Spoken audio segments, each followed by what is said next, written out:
분들이 안 들어오셨네요. 일단, 처음 제가 말씀드리기 전에, 제가 작년 이제 하반기에, 장중방송 출연해서, 자율주행, 그 다음에 로봇, 이런 거 많이 얘기했잖아요. P12 쪽, 이런 거 많이 얘기 드렸는데, 올해는 제가 작년 하반기에, 음, 제가 많이 언급한 음, 종목이죠. 섹터입니다. 그 얘기를 많이 드렸고요. 어제 어, 다들 아시겠지만 좀 저녁 방송도 보면 대충 이해가 될 것 같고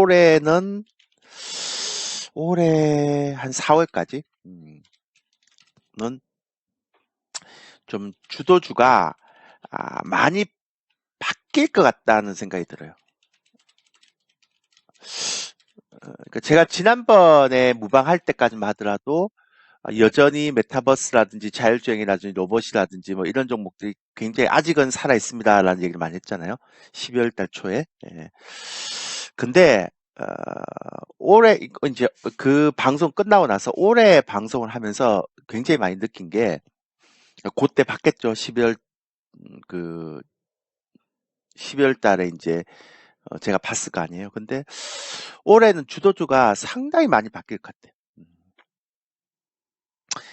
어, 그러니까 올해는 시장이 그렇게 막 이렇게 막 2010년처럼 그렇게 막 좋아진, 그러니까 19년, 20년처럼 이렇게 그렇게 좋아지진 않아요. 근데 이게 베어마켓 랠리 속에 종목 장세가 나온다 그랬잖아요. 이게 어떤 사람들은 이런 얘기를 하면 박스권이라고 얘기하면 되지 무슨 베어마켓 랠리라고 얘기합니까? 이제 박스권하고 베어마켓 랠리하고는 완전히 달라요. 제가 지난번에 한 말씀드렸죠. 그래서 베어마켓 랠리일 때와 박스권일 때는 서로 접근 방식을 달리해야 됩니다. 근데 이제 제 예상이 맞다면 어, 매년 상반기에 대박주들이 이렇게 나오고요. 그 다음에 하반기에 또 대박주들이 많이 나오죠.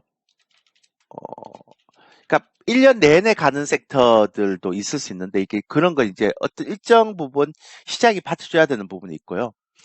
시장이 못 받쳐주면은 그런 부분은 좀 상대적으로 좀 덜하죠. 근데 제가 지금 느끼기에는 올해 상반기에 대박주라고 얘기하는 이 섹터들 중에 어,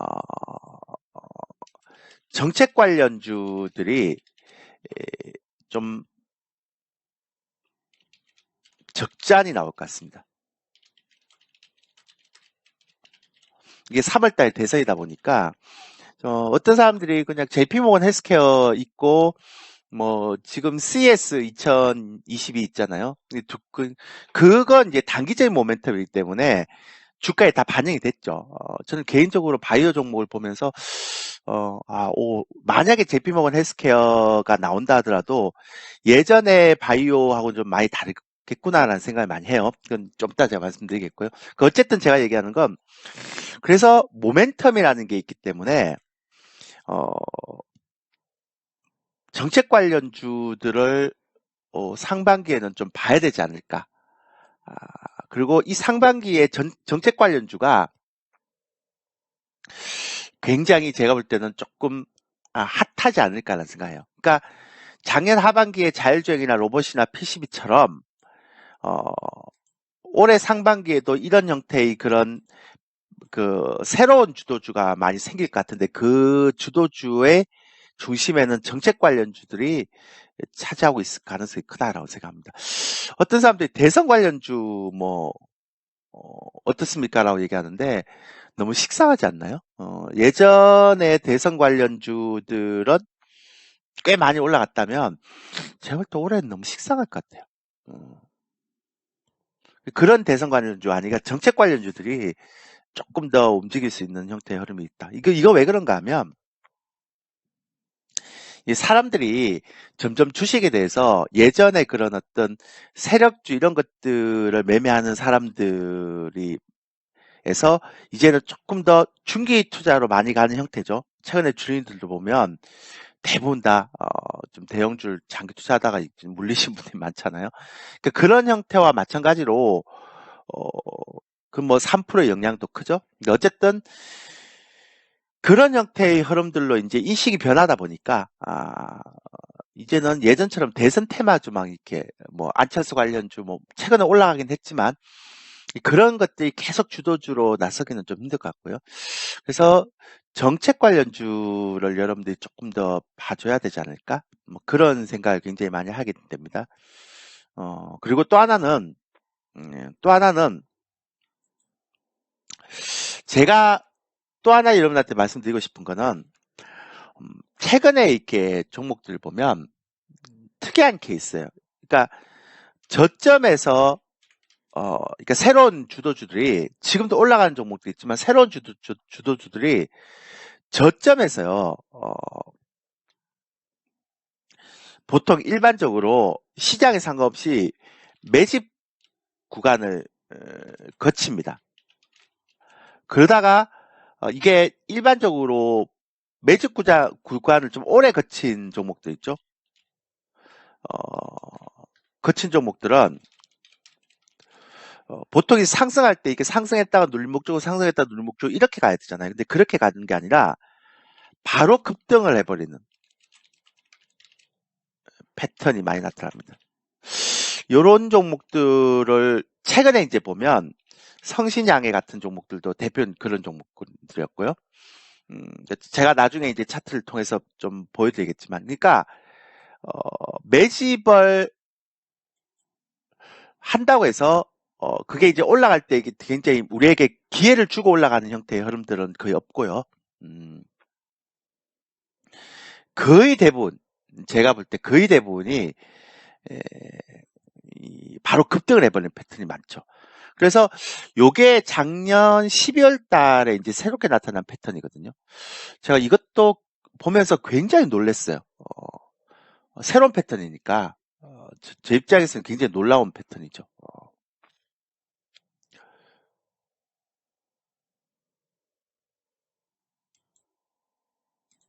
그래서 이제 아까 얘기 드렸던 것처럼 뭐랄까요? 조금은 이제 그 종목들의 흐름들이 예전하고 좀 다른 방식으로 어, 조금 이렇게 흘러가고 있다라고 보면 될 것 같습니다. 제가 그동안 여러분한테 굉장히 많이 얘기를 드렸던 종목이 하나 있죠. 그게 뭔가 하면 작년에 애플 주식을 굉장히 얘기를 많이 드렸습니다. 장중 방송에 나와서 기억하시죠? 아직도 살아있고 2.5% 올라가고 있습니다. 예. 저희 애플 주식을 이제 얘기를 많이 드렸던 이유 중에 하나는 뭐, 뭐 굉장히 얘기를 많이 드렸는데요. 그 여러 가지 이유가 있지만 가장 큰 이유는 자율주행차가 이제는 승용에서 상용으로 바뀐다 그랬잖아요. 그런 과정에서 이 애플의 어떤 가치가 새로 떠올 거다라고 말씀드렸는데 그때가 아마 제가 몇 달 전이었죠. 이때 한 16만 원대인가 같은 이때였을 거예요. 그죠? 근데 지금 계속 상승하고 있잖아요. 저는 어제 테슬라가 이렇게 13% 올라갔는데 테슬라는 물론 이제 독보적인 어떤 그 빅데이터를 갖고 그러니까 서버를 가지고 자율주행차 쪽으로 들어가고 있긴 하지만 제가 볼 때 테슬라는 조금 다른 개념으로 들어갈 수 있다라고 보면 됩니다. 그러니까 예전하고는.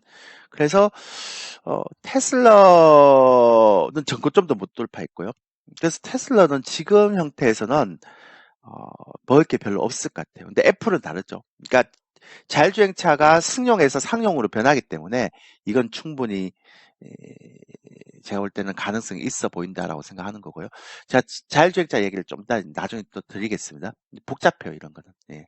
그래서 조금 더 우리가 생각을 많이 하고 접근해야 되는 게 맞다라고 생각을 하고요. 차차 얘기 드리겠습니다. 그래서 저는 정책 관련주 쪽을 여러분들이 좀 많이 보셔야 되는 부분이 있지 않을까. 그러니까 점점 이제 자율주행차라든지 뭐 P12 쪽 이런 쪽이 제가 얘기 드렸던 자율주행차, 로봇, P12 이런 쪽이 꺾이는 건 아닌데요. 점점 이제 상승 탄력이 줄어들 거다.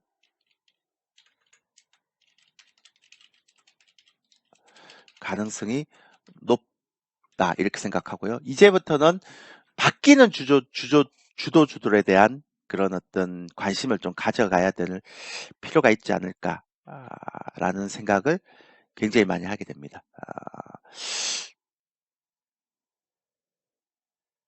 개인적으로는요. 그래서 이제 정책 관련주도 많이 있겠지만 그 중에 이제 우리가 디테일하게 좀 봐야 될 필요가 있겠죠. 참고로 하나만 더 좀 말씀을 드리고 시작을 할게요.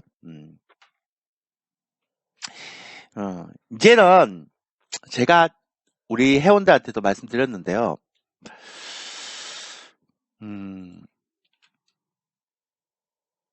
하나만 더 얘기 드리면 이제는 안 되는 섹터는 과감하게 버려야 되지 않을까요? 네. 저는 최근에 이제 제가 많이 드는 생각이 안 되는 섹터는 굳이 우리가 뭐 가지고 있을 필요가 있겠느냐라는 생각을 굉장히 많이 하는 편인데요. 그 이유 중에 하나가 이게 베어마켓 제가 지난번에 한 말씀 드렸죠. 베어마켓 랠리에서는 이 베어마켓 랠리가 뭐냐면 또 모르시는 분을 위해서 제가 설명드릴게요. 하락 파동 속에서 이제 큰 흐름은 하락 파동인데 그 중에서 이제 작은 상승 구간 이렇게 보는 거죠. 이 베어마켓 랠리는요 되게 재밌는 게 있어요. 그 두 가지가 있는데 이 베어마켓 랠리를 이제 보통 제가 베어마켓 랠리라는 것들을 많이 분석을 하잖아요. 그 분석을 하면 이 베어마켓 랠리의 가장 큰 그 특징이 뭐냐면 이 베어마켓 랠리는요 어떤 일이 있어도 이게 안 돼요. 그러니까 종목들이 그러니까 개별 종목 예전에 박스권 장세에서는 개별 종목들을 가더라도 이게 주도주 섹터들이 다 같이 움직이잖아요. 근데 베어마켓 랠리는 그런 게 절대 안 돼요. 그러니까 예를 들어서 같은 섹터라도 1등주 그룹과 2등주 그룹이 확연하게 차이가 나요. 수익률에. 혹시 여러분들 그 자율주행차 보면 그 LG 노텍도 자율주행차고요. 그 다음에 LG 디스플레이도 자율주행차거든요.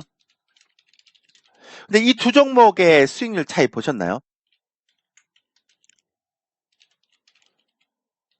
완전히 차이가 나잖아요. 그리고 또 하나는 개별 종목들에도 수익률 차이가 굉장히 심하게 나요. 그러니까 대표적으로 얘기를 드리면 그러니까 인포뱅크 같은 경우 그 다음에 요것도 이제 요게 1등주인데 자율주행차 중 1등주인데 칩셋 미디어 이런 것들 요게 이제 2등주 그룹이잖아요. 그러니까 예전에 자율주행차 테마라고 이게 우리가 보통 얘기하는 그 테마를 놓고 봤을 때 좀 달라요. 그러니까 이게 예전에 우리가 봤던 테마랑 지금 테마주에서 같이 움직이는 형태가 아니에요. 그러니까 테마주 내에서도 1등주하고 2등주가 굉장히 많이 갈리는 편이죠. 여러분들이 아마 보시면 아시겠지만 그런 형태가 굉장히 강할 거예요. 그래서 아마 정책 관련주라도 제가 지난번에 말씀드렸지만 정책 관련주 중에 여러분들이 봐야 될 게 부동산 정책과 관련해서 시멘트 관련주를 봐야 된다고 했잖아요. 마찬가지일 거예요. 오늘도 시멘트 관련주 중에 제일 많이 가는 게 한일시멘트잖아요. 예전에 많이 갔던 게 성신양이잖아요. 그러니까 보통 우리가 시멘트 관련주라고 얘기를 하면 쌍용 CNE를 가장 많이 보는데 이제 쌍용 CNE를 가장 많이 보는데 그런 형태가 올라가는 게 아니었어요. 그러니까 성신양이가 먼저 올라갔고 지금 오늘 같은 경우도 한일시멘트가 올라가잖아요. 그러니까 제가 왜 이런 얘기를 자꾸 여러분들한테 드리는가 하면 이게 베어마켓 랠리에서는요 무조건 뭐 딴 거 다 필요 없고요. 무조건 종목들에서 1등주 섹터를 잡지 않으면 수익률 차이가 확연하게 나버리는 게 있어요. 왜 그런가 하면 이게 베어마켓 랠리라는 게 큰 흐름은 하락 파동인데 그 중에서 올라오면서 상승 파동이나 박스권 파동을 만들기 때문에 절대로 메이저들이 소위 얘기하는 여기서 메이저들이라는 건 스마트머니도 있고 뭐 외국인도 있고 기관도 있고 이쪽이 적극적으로 개입을 안 합니다. 시장 참여에. 그러다 보니까 보통 우리가 얘기하는 핀셋 전략이라고 얘기를 하죠. 그러니까 우리가 보통 이제 항암제도 예전에는 막 그 모든 항암제를 다 죽이고 막 그런 형태지만 제가 최근에 그랬죠. 항암제 스타일도 많이 바뀐다고. 근데 이제 그런 것처럼 표적 항암처럼 그 핀셋이나 표적으로 이렇게 그 섹터를 공략합니다.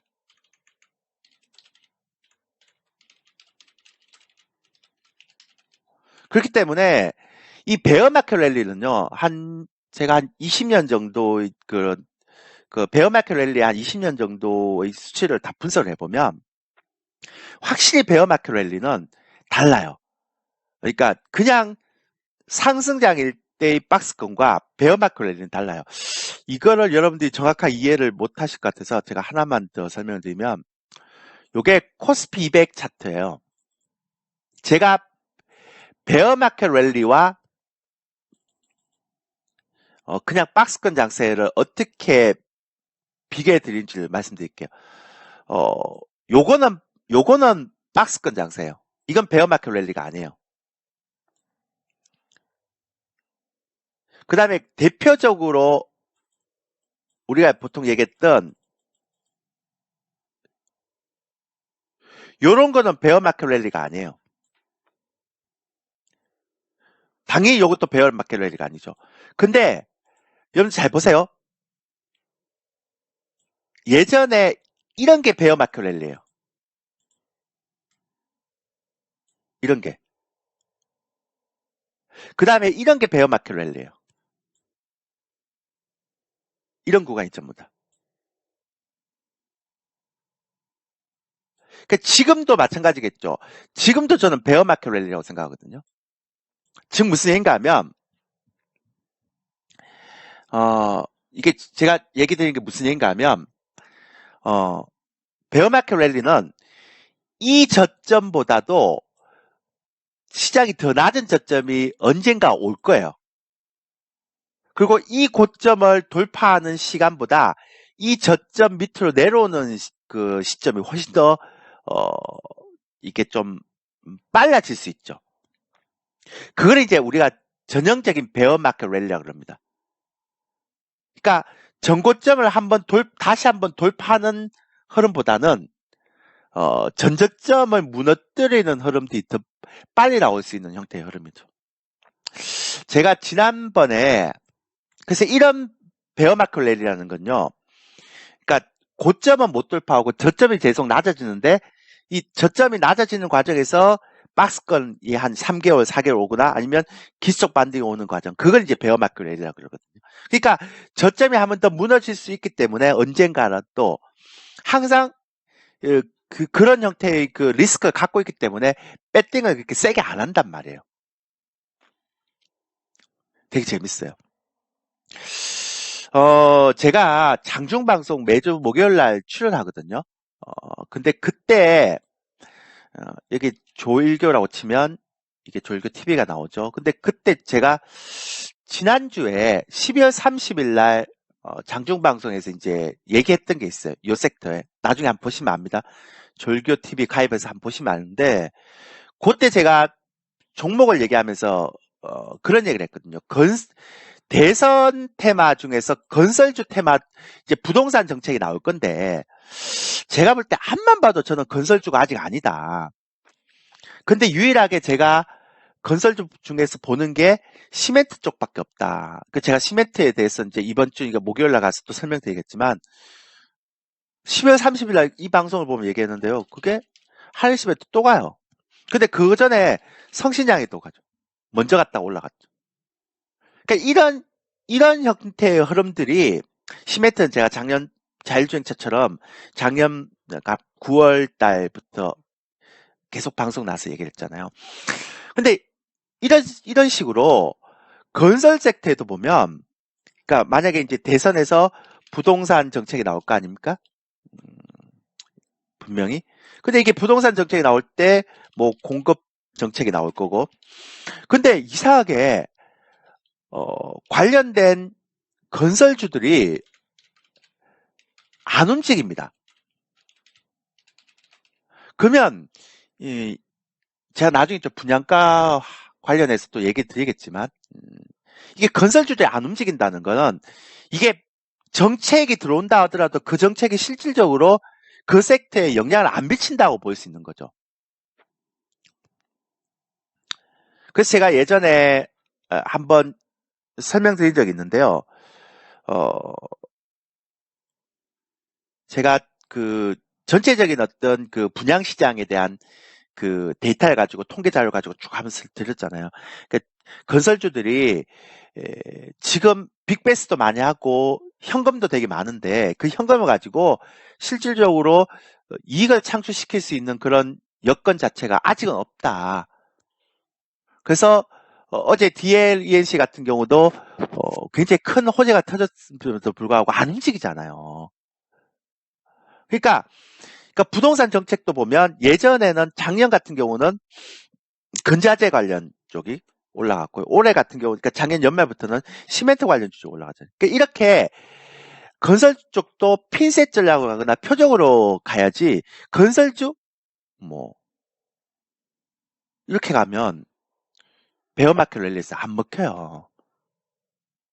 이게 베어마켓 랠리를 좀 아시는 분들은, 이걸 좀 경험해 보신 분들은 잘 알거든요, 이런 거. 그러니까 진짜 베어마켓 랠리는 이런 것들이 정말 중요한 그 패턴이에요. 그러니까 안 먹힌단 말이에요. 그래서 모든 것들을 다 사지 않죠. 이번에 혹시 바이오주 봤습니까? 그러니까 바이오 주식 중에서 예전에 많이 이슈가 됐던 셀트론이라든지, 뭐 어차피 헬릭스미스 이런 이제 신약 관련주는 다 죽었잖아요. 신약이 어렵다고. 그러니까 최근에 바이오 주식 중에서 JP모건 헬스케어 컨퍼런스, 제가 오후에 또 얘기하겠지만, 바이오 주식 중에 꿈틀거리는 게 뭐냐면 전부 다 뇌혈관 질환이에요.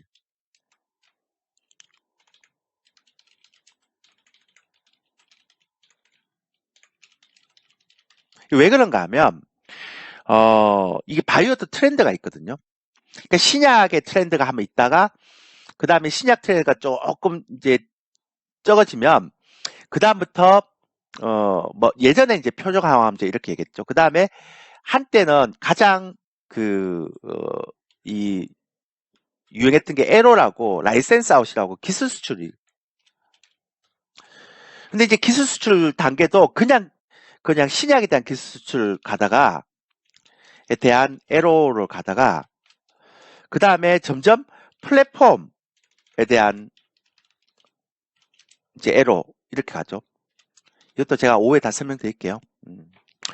근데 이제 이렇게 하다가 사람들이 생각하기 신가, 신약 경쟁을 글로벌 제약사들하고 같이 하다 보니까 글로벌 제약사들하고 기술 격차가 너무 많이 뛰어난 것들은 안 먹히는 거예요, 이제.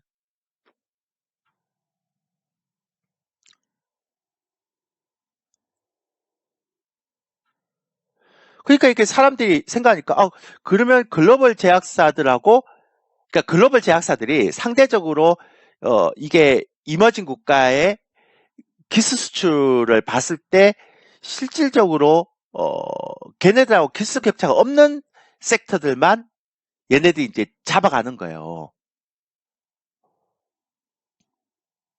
그러니까 그걸 찾다 보니까 뇌혈관 질환 관련주밖에 없는 거죠. 그러니까 뇌혈관 질환은 지금 바이오나 신약 관련해서 글로벌 제약사들하고 비교해 봤을 때 가장 기술 격차가 없는 거죠. 그러니까 선진국들 입장에서 봤을 때는 어 이머징 국가의 그 기술을 우리가 받을 때 로열티를 주고 받을 때 가장 리스크가 없는 거는 뇌혈관 질환밖에 없는 거예요. 걔네들도 수준이 낮으니까 아직까지는 다 출발선상에 있으니까. 근데 이제 항암이라든지 표적항암이라든지 신약이라든지 뭐 다 당뇨 뭐 이런 것들은 전부 다 걔네들이 앞서가 있거든요. 그러니까 걔네들 입장에서는 이제는 애로를 할 필요가 없겠다라고 생각하는 거죠. 그 기술을 받아봐야 어차피 그거 한때는 플랫폼이라는 기술도 있었거든요. 이것도 이제 이머징 국가들이 참 잘해요. 그러니까 뭐 폐암을 하다가 플랫폼만 있으면 간암으로 바꿀 수 있고 간암을 하다가 그 다음에 플랫폼만 있으면 또 위암으로 바꿀 수 있고 그러니까 예전에는 폐암에 대한 신약 그 개발에 대한 애로만 했는데 그러다 보니까 폐암하다가 실패해버리면 그 기술을 통째로 다 버려야 되거든요. 그러니까 그렇게 하지 말고 암에 대한 플랫폼을 우리는 이제 좀 개발하겠다라고 생각해서 플랫폼이라는 게 뭐냐면 기차가 여기서 탔다가 환승하고 여기서 탔다가 환승하고 이런 거잖아요. 폐암을 막 이렇게 연구하다가 폐암에 실패했어 신약을. 그러면 이걸 전체를 다 버리는 게 아니라 이 플랫폼을 이용해서 다시 간암으로 이렇게 바꾸는 거예요. 그러니까 리스크가 적잖아요. 그러니까 그런 플랫폼에 대한 그러니까 라이센스에 대한 부분이 굉장히 이제 많이 이렇게 올라오다가 지금은 이제 뇌혈관 질환 쪽으로 완전히 바뀌어 버렸어요. 저는 이거 향후 한 2년 동안은 계속 이쪽 섹터가 바이오에서는 메인이라고 생각할 거거든요. 그래서 이제 셀트리온 같은 경우가 힘을 못 쓰는 거죠. 제가 예전에 계속 말씀드렸잖아요. 셀트리온 한 30만일 때, 20몇만일 때, 이것이 제가 20만원 무너질 겁니다라고 얘기를 계속 말씀드렸죠. 아마 제가 무방에서 작년 때 계속 얘기 드리지 않았나요? 작년에 제 무방에 들으신 분들,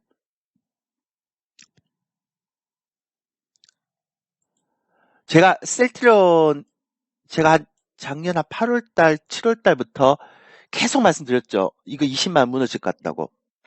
이 셀트리온 쪽이 아니라고. 혹시 들으신 분들 많으시죠? 혹시 많을 겁니다. 혹시, 그러니까 그런 형태로 바이오가 바뀐단 말이에요. 그러니까 트렌드가.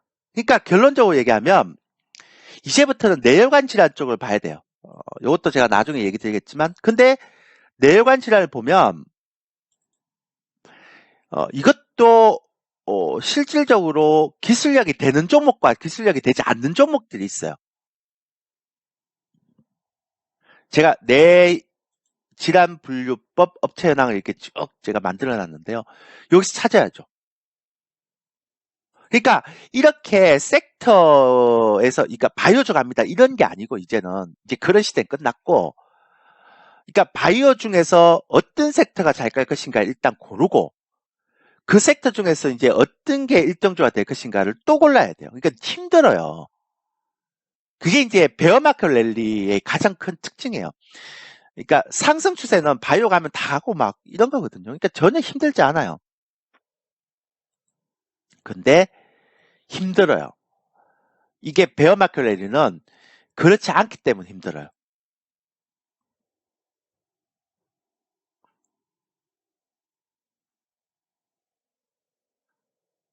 그래서 저는 제가 예전에도 말씀드렸지만 이제는 어떤 섹터를 보더라도 부동산 같으면 뭐 시멘트 뭐 이런 쪽으로 그 시멘트 중에서 어떤 섹터 뭐 이렇게 그러니까 이런 식으로 가야 된단 말이에요.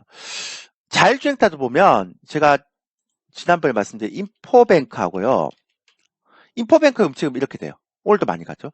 근데 칩스 앤 미디어를 보면 이렇게 되거든요. 상대적으로 좀 적어요. 그 다음에 모토렉스 같은 거 보면 어, 이제 좀 올라가 있지만 더 적죠. 그러니까 인포뱅크와 확실히 차이가 나는 거예요. 1등주. LG노텍 보세요. LG 디스플레이 보세요. 확실히 차이가 있죠.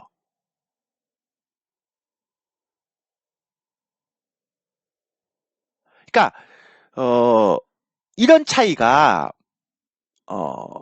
아마도 계속 저는 시장에서 나올 것 같아요. 아마 나중에 주도주가 나온다 하더라도.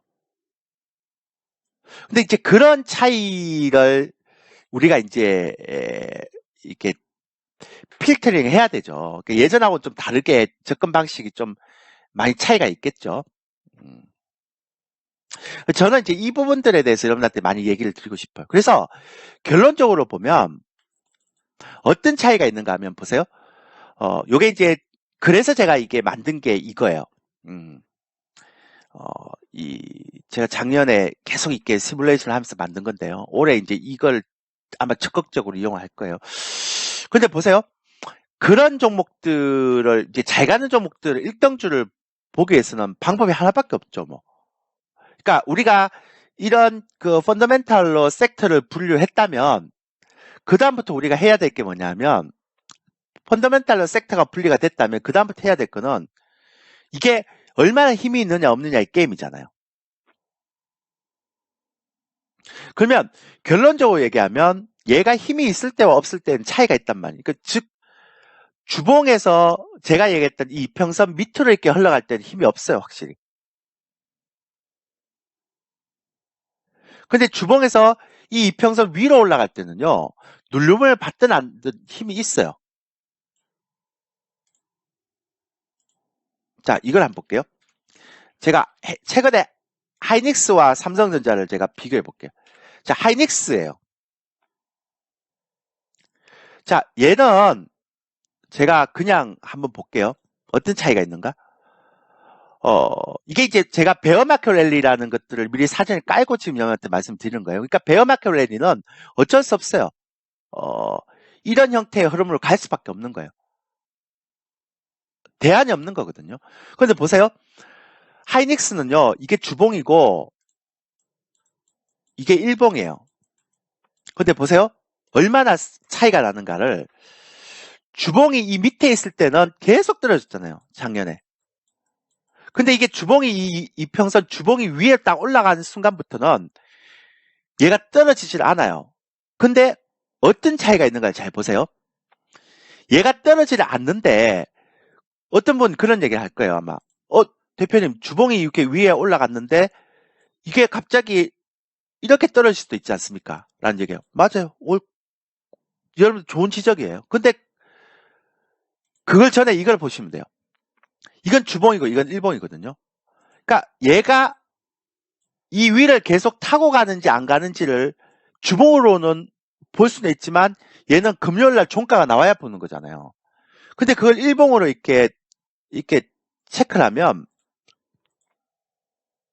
일봉은 이평선 자체가 안 무너져요. 이렇게. 그러니까 하이닉스가 삼성전자보다는 훨씬 더 센 거죠. 근데 잘 보세요. 똑같은 그러니까 반도체지만 삼성전자 안 보세요.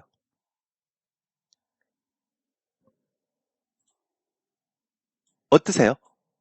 똑같이 올라가 있긴 했지만 하이닉스보다는 훨씬 더 약하죠. 아직 일봉 위로 이렇게 올라오고 있는 형태의 흐름입니다. 근데 포스코 한번 볼게요. 똑같은 형태로. 어때요?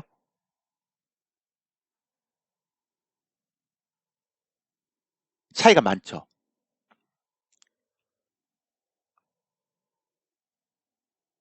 자, 셀트리온 한번 볼게요. 어때요? 차이가 많죠. 그러니까 지금 이거 나오네요. 예, 시멘트 가격도 꿈틀한다고. 예, 인상한다고 이렇게 나오잖아요. 예. 원래는 이게 인상을 못 했거든요. 근데 이제 시멘트 업체들이 인상을 하기 시작하는 거예요. 제가 이 얘기를 했거든요. 지난번에도. 예. 그러니까 이렇게 이제 건설주 쪽에서도 이렇게 시멘트 쪽으로 이렇게 핀셋으로 이렇게 특화시켜서 가야 될 필요가 있단 말이에요. 예전에는 부동산 정책 나오면 뭐 대표적으로 뭐 건설 쪽 한다 이런 개념이 이제 안 된다고요. 그런 개념으로 갈 수 있는 이제 흐름들이 이제 끝났어요. 그러니까 섹터별로 종목별로 이렇게 분석을 해야 된다고. 이게 그게 기본이죠. 그래서 실질적으로 보면 인포뱅크도 보면 보세요.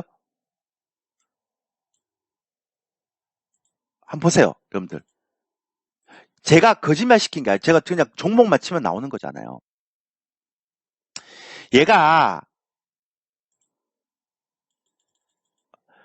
이렇게 밑에 있을 때는요, 주봉이 이렇게 밑에 있을 때는 이렇게 흘러가죠. 뭐 이것도 어차피 매집이라고 얘기하는데. 근데 얘가 위로 딱 올라왔어요, 이렇게. 이평선. 주봉상.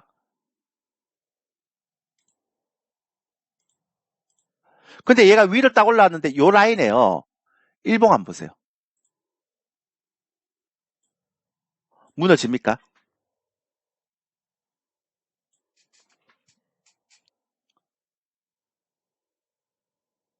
안 무너지죠. 전혀 안 무너지죠.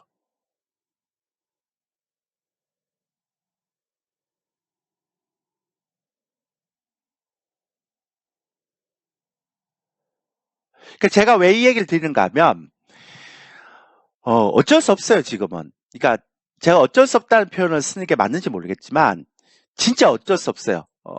왜 어쩔 수 없다고 자꾸 얘기하는가 하면, 이 베어마켓 랠리에서는 1등주를 골라야 돼요. 그러니까 일단 업종 분석은 펀더멘털을 하겠지만, 그 다음에 분석은 1등주로 분석하는 방법밖에 없어요, 이거는. 근데 1등주를 분석할 수 있는 방법이 우리가 어떻게 합니까? 어떤 종목이 1등주로 갈지 어떻게 알아? 모르잖아요. 그럼 방법은 하나밖에 없는 거예요. 그 힘의 세기가 어떻게 나오는지를 볼 수 있는 방법은 주봉하고 일봉을 딱 놓고 와서 결국은 센 놈들이 어떤 건지를 먼저 밝혀낼 수밖에 없어요. 로봇 관련도 한번 볼까요? 유진 로봇 똑같아요. 그 원래는 제가 T 로보틱스라고요. 이게 원래 자율주행차에서는 펀더멘탈로 보면 가장 세요. 그러니까 가장 좋아요. 근데 지금 뭐 가장 약하잖아요. 뭐 나중에 강할 수도 있겠지만 가장 약하거든요. 전 펀더멘탈로 보면 가장 좋은 주식인데 실질적으로 가장 실제 보면 가장 약한 형태의 흐름으로 지금 돌아서는 것밖에 안 되는 거죠.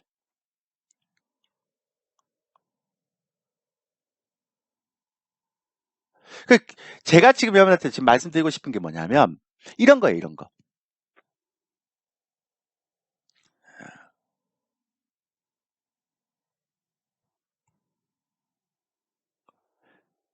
그러니까 결론적으로 얘기하면 그 섹터의 주도 섹터의 1등주 그룹을 찾아야 되는데 그거는 우리가 뭐 펀더멘탈로 가지고 찾을 수가 없어요.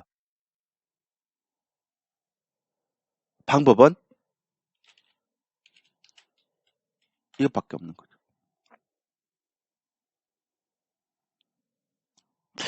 예전에 그러니까 이런 형태이기 때문에 아예 셀트리온 같은 건 손대면 안 되죠. 밑에 있잖아요, 이게. 그러니까 지금은 베어마켓 랠리니까 이런 이렇게 죽어가는 종목들은 사면 안 돼요. 그런 형태들이 가는 섹터가 아니란 말이에요, 지금.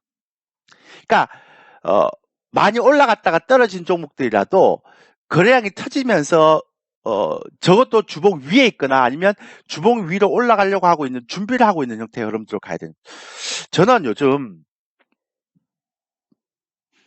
그렇게 보면 지금 이게 이제 얘기가 되는 거예요. 약하지만 성신양해가 더 세지만. 예. 근데 보세요. 똑같이 GS 건설 한번 볼까요? 그러니까 부동산 정책이 나오든 안 나오든 간에 그와 상관없이 적어도 여러분들이 정책 관련적으로 얘기한다는 거는 이게 올라와 있어야 돼요. 이게 GS건설도 예전에 잘 갈 때는 이렇게 갔어요. 보시면 보세요. 이 구간에는 분명히 이렇게 올라갔다고요. 이렇게.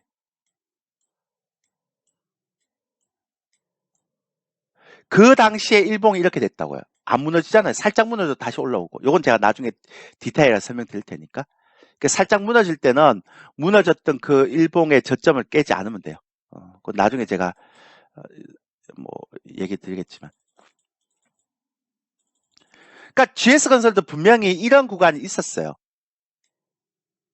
여기도 이런 구간이 있고. 충분히 이런 구간이 있었죠. 근데 지금 보면 그때랑 비교했을 때 어때요?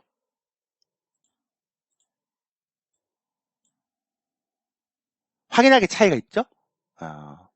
그 제가 왜 이 얘기를 여러분한테 말씀드리는가 하면, 어, 그 이유가 있어요. 이렇게 얘기하는 이유가 있어요. 그러니까 적어도 여러분들이 뭐 대선 후보들이 뭐 부동산 정책을 할 것이다. 그래서 부동산 관련 쪽으로 갈 것이다. 라고 얘기를 할 때 그냥 막연하게 건설주라고 얘기하지 말란 말이에요. 그러니까 시장에서 벌써 움직이지 않는데 그 얘기를 해봐야 딱 공허한 것밖에 없잖아요. 그러니까 움직여야 그게 뭐 정책 관련주가 되고 뭐가 되는 거지. 움직이지도 않는데 밑에서 흐르고 있는데 그게 됩니까? 최근에 중국에서 금리 인하를 했어요. 엄청난 일이죠. 좀 깜짝 놀랐어요. 왜 깜짝 놀랐는가 하면 중국은요 지금 요 제가 보여드릴 거 얘기할게요. 예. 중국은요 지금 생산자 물가 지수가요 13.50이에요.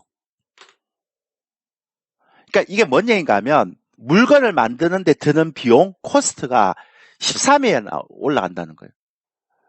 그러니까 통상적으로 우리가 중국에서 금리를 인하를 하게 되면 어느 정도 선에서 인하를 하는 게 맞는가 하면 한 생산자 물가지수가 5 정도에서 인하를 하는 게 맞아요. 4나 5. 그래야지만 물가가 안 올라가죠. 금리를 인하하면 물가가 올라가는 건데. 근데 13.50이기 때문에 중국에서 금리 인상을, 금리 인하를 저는 절대 못할 거라고 봤거든요. 근데 작년 12월 달에 금리 인하를 해버렸어요.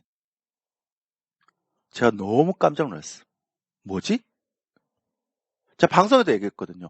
중국은 금리 인하를 너무너무 하고 싶을 텐데 금리 인하를 못하고 있다. 정말 금리 인하를 하고 싶을 거다. 쟤네들 입장에서는. 근데 금리 인하를 못하고 있다. 왜? 생산자 물가지수 때문에. 근데 금리 인하를 해버렸어. 물론 이제 그 금리 인하가 이제 일반적으로 우리가 얘기하는 자본주의에서 얘기하는 금리 인하는 아니죠. 약간 달라요. 중국은.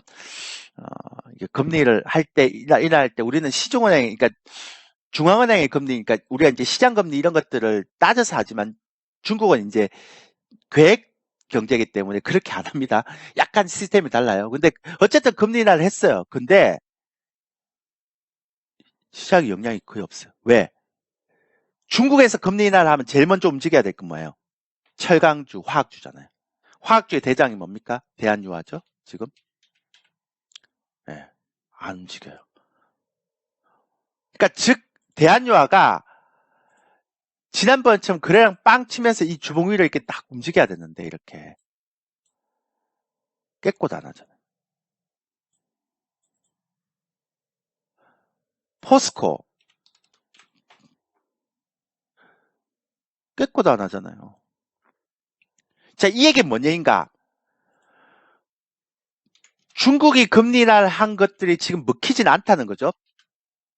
그럼 제가 어제도 말씀드렸지만 중국 금리 인하 수혜주라고 얘기하는 소재주 이런 것들이 실질적으로 안 움직인다는 건 그런 게 주도주가 안 된다는 얘기고 이번 금리나 약발이 없다는 얘기예요.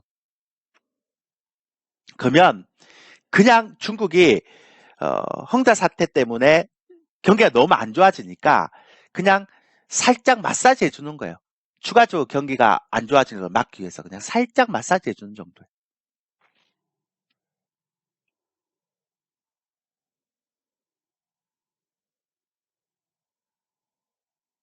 더도 말고 덜도 말고 그 정도라고 생각하면 살짝 마사지 해주는 정도. 그러니까 살짝 마사지 해주는 정도니까 이게 올라갈 턱이 있나요? 그럼 언제 본격적으로 중국이 유동성을 공급하겠어요? 예, 3월달 전인데 나 양해 때. 근데 되게 재밌죠? 왜 재밌는가 하면 중국은 2020년도 코로나 사태로 인해서 미국이 금리 인하를 계속 할 동안 중국은 금리 인하를 안 했어요. 별로. 그래서 금리에 여유가 있단 말이죠. 추가적으로 금리 인하를 한다 하더 여유가 있어요. 근데 어젠가 지난 주말에요. 월스트리트에서 페드가 3월 달에 금리 인상을 할 수도 있다. 가능성이 딱 올랐단 말이에요. 너무 재밌지 않아요? 그러니까 원래는 테이퍼링이 끝난 시점에 5월달, 6월달이면 원래 테이퍼링 끝나고 나서 금리 인상을 하죠. 보통 일반적으로. 어, 근데요. 월스트리트에서 이번 주에 주말에 페드가 3월 달에 금리 인상을 할 가능성이 있다라는 얘기가 딱 났단 말이에요. 이건 뭐지? 이렇게 생각하시는 분도 있겠을 거예요.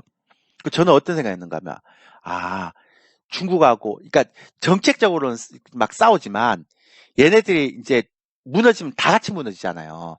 그 얘네들이 어떤 입장을 보이는가 하면 저는 이제 직감적으로 느꼈죠. 아, 얘네들이 이 페드가 3월 달에 금리 인상을 하면 그때 경기가 만약에 안 올라오면 스태그플레이션 나오니까 중국이 금리 인하를 해줘갖고 여기서 이제 완충 작용을 해줘야 된단 말이에요. 그거 하고 있구나. 그러니까 3월 달에 전인대나 양에서 금리 인하를 하고 그 다음에 페드에서 만약에 3월 달에 금리 인상을 하면 이게 똑같은 그러니까 전 세계적인 어떤 흐름에서 일률적으로 금리 그러니까 긴축을 하지 않는 형태이기 때문에 약간 좀 떨어져도 상관이 없는 거죠. 이거 보면서 아 얘네들은 어, 겉으로는 막 무역이나 이런 것들에 대해서는 막 싸우지만 첨단 기술은 싸우지만 물밑으로는 통화 정책에 대한 부분을 다 관리하고 있구나 생각했죠.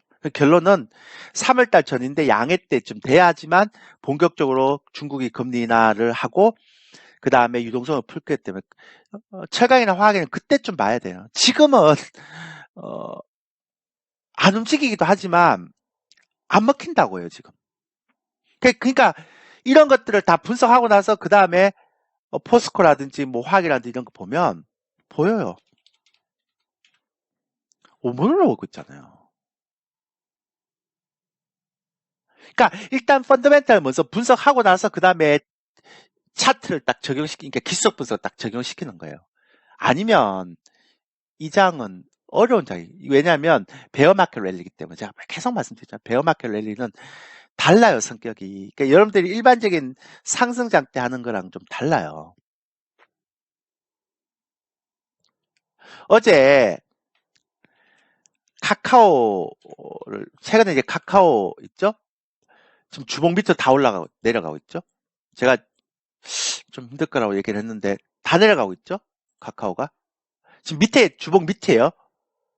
네이버가 그나마 조금 나은데 미치잖아요. 위가 아니에요. 예전에 위로 올라갈 때도 있었죠, 얘가. 근데 미치란 말이에요. 카카오도 굉장히 위로 올라가고 잘 갈 때가 있었어요, 이때. 주봉 위로 타고. 좀 쉬었다가 다시 위로 타고 올라가고 이럴 때가 있었단 말이에요. 근데 이제 완전히 내려왔잖아요. 왜 그럴까요? 그러니까 일단 시장을 먼저 보고 대응을 먼저 하고 있어야 된단 말이에요. 아니면 늦다고요. 왜 그럴까요? 네. 우리는 몰랐어요. 뭐 정부에서 규제하고 막 그래. 정부에서 규제한 것 같고 뭐 이렇게까지 심하게 반응을 볼 수 있을까? 이렇게 생각했거든요. 근데 결국 뭐 나왔습니까? 예. 온라인 플랫폼 규제 입법 관련 상장안 발의하고 추진하겠다고. 그러니까 대형 플랫폼 업체들이 너무나 막강한 그 문어발식 확장을 막겠다는 거를 정부가 아니고 이제 국회에서 입법을 발의하겠다는 거예요.